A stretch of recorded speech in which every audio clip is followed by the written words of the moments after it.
ETF index mutual funds నేర్చుకుని stock మార్కెట్లో రాణించాలనుకుంటున్నారా? వెంటనే ఈ నెంబర్కి కాల్ చేయండి. నమస్కారం సార్. నమస్తే. ఈ మధ్య కాలంలో ఎక్కువగా రియలైజ్ అవుతున్నారా అని చెప్పలేను, కానీ అంటే ఒక మనిషిని నమ్మి లవ్ చేసి ఆ తర్వాత అనవసరంగా ఈ మనిషిని నమ్మి లవ్ చేసి నన్ను నేను కోల్పోయానా అన్న ఫీలింగ్లోకి చాలామంది వచ్చేస్తున్నారు సార్. అంటే ఇప్పుడు పర్టికులర్గా ఎందుకు అడుగుతున్నాను అంటే, ఆ స్టేజ్ వాళ్ళు ఎప్పుడు వస్తారు, ఆ థాట్ ఏదైతే నేను అడిగిన క్వశ్చన్ ఉందో ఆ థాట్ వచ్చినప్పుడు వాళ్ళ థాట్స్ ఏ రకంగా వాళ్ళ ఫ్యూచర్ మీద ఇంపాక్ట్ క్రియేట్ చేస్తాయి సార్? అంటే ఒకళ్ళని ఎప్పుడైతే పూర్తిగా మనం నమ్మేసేసి మన అంటూ లేకుండా అంతా వాళ్ళే అయిపోతారు చూసారా, అప్పుడు ఇట్లాంటి ప్రాబ్లం వస్తుంది. ఎప్పుడు కూడా ఎంత క్లోజ్ అయినా కూడా మొత్తం ఇచ్చేయకూడదు. మొత్తం మన మన నమ్మకాలని మన ఇష్టాలని అంతా వాళ్ళని దీన్నే ఎమోషనల్ ఎన్మెష్మెంట్ అంటారు. అంటే ఒక టైప్ ఆఫ్ ఎమోషనల్ అంతా జాయిన్ అయిపోయి ఒక టైప్ ఆఫ్ క్లమ్జీగా అయిపోయి ఇంకా నువ్వుండము, అంతా వాళ్ళే. ఇలా ఎప్పుడైతే అంతా వాళ్ళే జరుగుతుందో అండ్ వాళ్ళు రెసిప్రొకేట్ అవ్వరు, వాళ్ళు రెస్పాండ్ ఇవ్వరు, అప్పుడు అనిపిస్తుంది అబ్బా ఏం బాధరా ఇది అని. అన్నీ నేను ఎంత చేస్తున్నా ఇంకా కావాలి, నేను ఎంత పరుగులు తీస్తున్నా, నేను నీకోసం నేను ఎంత సాటిస్ఫై చేయడానికి అన్నీ నీకోసం బట్టలు వేసుకుని, నీకోసం మార్చి, నీకోసం ఇలా ఉండి, నీకోసం అలవాట్లు మార్చుకొని అన్నీ చేసినా ఇంకా ఏదో డ్రైన్ చేస్తున్నట్టుగా వాళ్ళు రెస్పాండ్ అవ్వరు అంటే అది నరకమైన బాధ. అయితే దీనికోసమే ఎవ్రీ టైం ఆలోచించుకోవాలి. ఇందులో 4-5 ఇంపార్టెంట్ పాయింట్స్ ఉంటాయి. ఎప్పుడైనా ఇట్లా పూర్తిగా డిపెండెంట్ అయిపోతున్నామంటే మనం ఒక చేసుకున్నాం ఎమోషనల్ డిపెండెన్స్ అనేది ఒకటి. సెకండ్ వచ్చేసి నీ ఫీలింగ్ అండ్ నీ కల్చర్ని, నీ రెస్పాన్సిబిలిటీని వాటిని వాళ్ళ కోసం మారుస్తూ పోవడం చాలా రిస్కీ థింగ్. థర్డ్ వచ్చేసి ఎంప్టీనెస్ విత్ ఇన్ యూ, అంటే అతను లేకపోతే నేనేం లేను, ఆమె లేకపోతే నేను లేను అనే ఫీలింగ్లోకి వెళ్ళారు అంటే చాలా డేంజరస్. అది నీకంటూ ఒక బిలీఫ్ సిస్టము, వాల్యూ, నీకంటూ ఒక లిమిట్ లేకపోతేనే ఈ ప్రాబ్లం అవుతుంది. కంప్లీట్ ఎంప్టీ వాళ్ళ కోసం, నీకంటూ ఏం లేదు అనే స్టేజ్ ఎప్పుడు తెచ్చుకోకూడదు, ఏ మనిషితోనూ కూడా తెచ్చుకోకూడదు. ఎందుకంటే ఏ మనిషి ఎప్పుడన్నా వెళ్ళచ్చు, మోసమే జరగకపోవచ్చు, వాళ్ళు ఏదైనా యాక్సిడెంట్ అయ్యి జరిగిపోయినా కూడా మనకు అయ్యో లేదు లేదు లేదు అని అనిపిస్తుంది. అది చాలా చాలా ఇంపార్టెంట్. అండ్ బాగా నమ్మి మోసపోతారు సార్, గుచ్చినట్లు. అలాంటి నొప్పి మాత్రం తట్టుకోలేంది, ఎక్స్ప్లెయిన్ చేయలేని బాధ.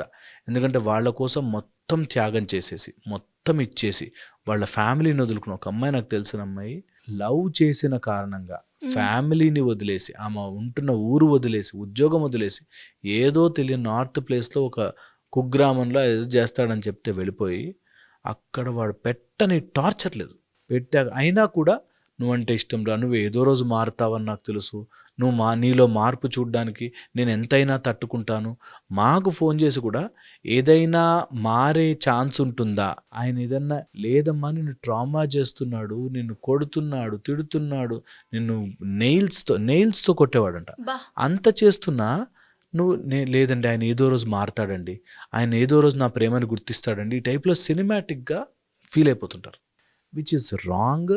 అలాంటివి తొందరగా బయటకు రావాలి. ఈ ఎమోషనల్ డిపెండెన్స్తోనూ ఎమోషనల్ ఎన్మెష్మెంట్తోనూ మన అంటూ ఏమీ లేకుండా మొత్తం వాళ్ళకి దారపోయడం అనేది చాలా రాంగ్. అలా ఎప్పుడు జరగకూడదు. అది ఒక స్టేజ్ ఆఫ్ హార్మోనల్ సర్జ్ వల్ల, ఆ ఇంటర్మీడియట్ డిగ్రీ దాటాక వచ్చి ఒక ప్రేమ అనేది ఒకటి వచ్చాక ఇంకా అది పిచ్చిగా మారిపోతుంది. అది ఎప్పుడు జరగకూడదు. ఏ అమ్మాయికి ఏ అబ్బాయికి అలాంటి సిచ్యువేషన్ రాకూడదు.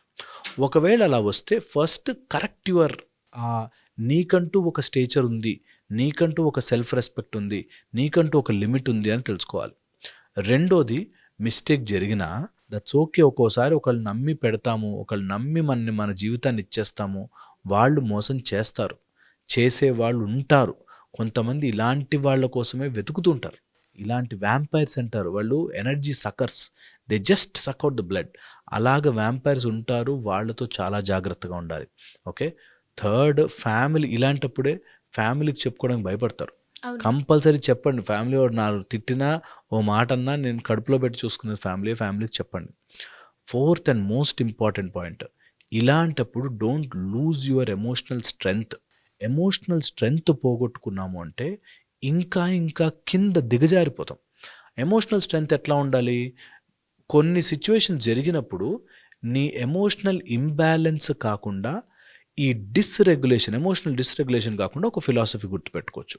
ఆ ఫిలాసఫీలో నీకు ఒక ఫ్లైట్లో ఎక్కి కూర్చున్నావు, సీట్ బెల్ట్ వేసుకున్నావు, ఫ్లైట్లో కూర్చున్నావు. నీకు ఫ్లైట్ ఎగ్జాక్ట్లీ ఎగిరేటప్పుడు తెలుస్తుంది గాల్లోకి ఎగురుతుంది అని.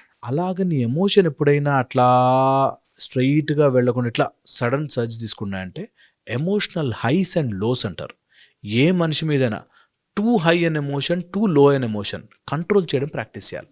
ఎలా సార్ అంటే కంట్రోల్ ఈజీ ఐడెంటిఫికేషన్. ఫస్ట్ ఏంటి, ఎవరన్నా చూడగానే నాకు వాడిని చూస్తే చాలు, వాడికి నచ్చేటట్టుగా నేను బట్టలు వేసుకోవాలి, అతనికి నచ్చేటట్టుగా ఉండాలి, ఆమెకు నచ్చేటట్టుగా ఉండాలి, ఆమెకు నచ్చడం కోసం నేను ఏదైనా చేస్తాను. ఇందులోంచి బయటపడాలి అనుకుని గుర్తు చేసుకుని అంత అవసరం లేదు, that's okay, will give a break, ఏం కాదు అని వెయిట్ చేయాలి. 1. సెకండ్ వచ్చేసి ఒకవేళ అట్లాంటిది ఏదైనా ఎమోషనల్ హై అండ్ లో ఉంటే రాసుకోవాలి.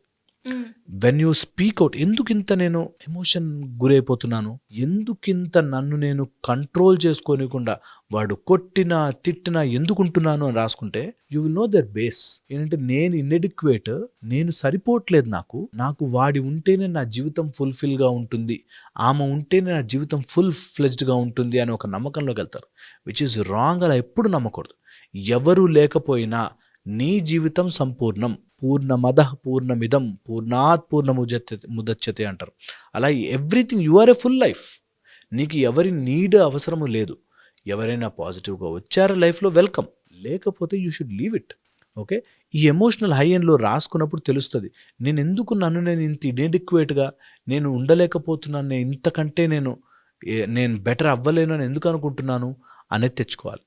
5 ఇలాంటివి వస్తే these are speed breakers, not dead ends అని గుర్తుపెట్టుకోవాలి. ఎవరైనా లైఫ్లో ఏదైనా మోసపోవడము, నష్టపోవడము, ఎమోషనల్ డిపెండెన్సీ అందులోంచి బయటకు రాలేకుంటే స్పీడ్ బ్రేకర్స్ అనే.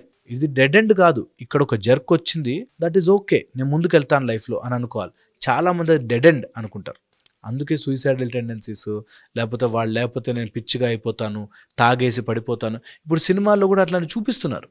దట్ ఒక లవ్ ఫెయిల్యూర్ అయిందనుకో, క్లాసిక్గా ఏం చేయాలి, ఒక మందు షాప్కి వెళ్ళి ఫుల్గా మందు తాగేసి రోడ్డు మీద పడిపోతే నువ్వు చాలా చాలా ప్రేమించినట్టు లెక్క అని చూపిస్తున్నారు, విచ్ ఈజ్ రాంగ్. అలా కాదు. ఆ ఎమోషనల్ రెగ్యులేషన్ని డిస్రెగ్యులేట్ కాకుండా నీ ఎమోషన్స్ వెళుతూ వెళుతూ వెళుతూ స్పీడ్ పెరిగింది, ఆపు, తెలుసుకో ఎందుకు అంతా ఒకళ్ళ మీద డిపెండ్ అవుతున్నాము అని తెలుసుకోవాలి. వీటన్నిటికీ easy method progressive muscular relaxation, PMR అంటాం. ఈ PMRలో ఎప్పుడైనా అట్లా సడన్ సర్జ్ ఒకళ్ళ మీద డిపెండెంట్ అయిపోవాలి, వాడు లేకపోతే నేను లేను, వాడు ఒక పార్టీకి నేను వెళ్తే నా డ్రెస్ గురించి కమెంట్ చేయలేదని రేపు నచ్చలేదేమో, ఆయనకి నేను నచ్చినట్టుగా ఉండలేదేమో అనే టైప్లో తనని తను మార్చుకుంటూ ఉంటే ప్రోగ్రెసివ్ మజిల్ రిలాక్సేషన్ చేయండి. ఏ మజిల్ మీద గట్టిగా ప్రెస్ చేయడం, కొంచెం సేపు వదలడం, గట్టిగా ప్రెస్ చేయడం, కొంచెం సేపు వదలడం, ఇట్లా చేసుకుంటే ఆల్ మజిల్స్ దగ్గర చేసుకుంటే ఒక టైప్ ఆఫ్ బాడీలోకి ఒక ప్లెజెంట్ హార్మోన్స్ వస్తాయి. వచ్చాక నీకు ఆలోచన విధానం మారుతుంది. మారినప్పుడు డెసిషన్ తీసుకో. ఇది చాలా చాలా ముఖ్యం. అండ్ ఎవరిని ఎప్పుడు నిరంతరం సాటిస్ఫై చేస్తూ వాళ్ళ బెనిఫిట్ కోసం ఉండలేము, బ్రతకలేము. అందరినీ అన్ని వేళలా అన్ని సమయాల్లోనూ మనము నచ్చినట్టుగా బిహేవ్ చేయలేము. అలా ఎవరైనా కోరుకుంటున్నారంటే నీలోంచి బ్లడ్ లాగేస్తున్నట్టు. Should be careful. హోప్ ఇది ఎక్కుతుంది. డెఫినెట్గా సార్, మీరు చెప్పిన లాస్ట్ ట్రిక్ ఏదైతే ఉందో అది టిప్గా అందరు కూడా యూజ్ చేస్తే చాలా బాగుంటుంది. Help. Thank you sir, thank you so much.